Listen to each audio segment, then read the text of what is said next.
Here's the headline. The PMAG now trans. Lucent.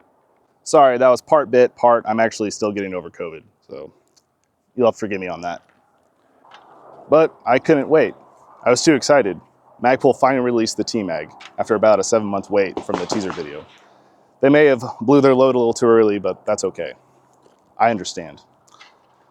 And everyone's excited. Magpul's happy that they made a money printing machine.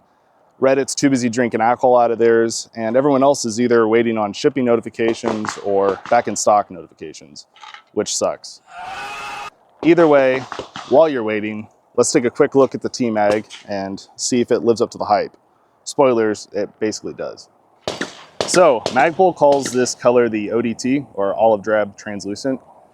Not calling it just translucent kind of leaves the door open to have different colorways. Hopefully we can get a clear one, a tan one, kind of like what Lancer Mag does with their translucent mags.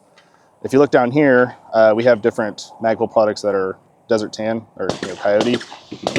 Good news for you fashionistas out there, it does not clash, so you can use it with different colors, right? And here it is with an olive drab bag. So, wow, look at that. Also, the mag itself is a little bit cloudy. It's not completely translucent, which is fine because it's going to hide scratches, dirt, oil, whatever, right? If I had to compare the TMAG with anything, I'd compare it with the windowed PMAG. Just take a look through that, and that's the clarity that you're going to be able to expect. There's only a couple differences between the TMAG and the PMAG. Stuff like the magazine ramp is slightly redesigned versus the PMAG. The biggest change between the windowed PMAG and the TMAG, at least for labeling, is the actual numbers are a lot more raised and easier to see. And there's actually arrows showing the different amounts, going from 5, 10, all the way down to a number that YouTube doesn't want me to talk about. I've always kind of hated that the windowed PMAGs kind of had ambiguous numbers with no clear identifiers to show what the number goes to. It's definitely a welcome improvement on the TMAG itself. Really, the only quirk I've seen with the TMAG is it just feels hollow, and it kind of just feels less substantial than a normal PMAG, right?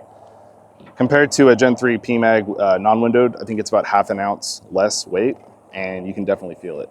I'm definitely not saying that it feels cheap. If you beer can grip it on the sides, it still feels just like any other PMAG or Magpul magazine that you have.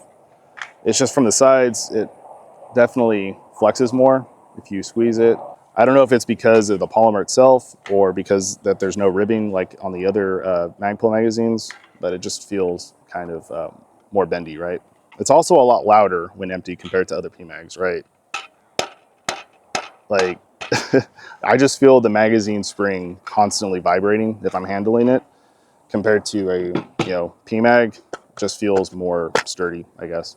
If this was Taiwan 2026 on the beach invasion, I would probably want to prefer a PMAG over a TMAG.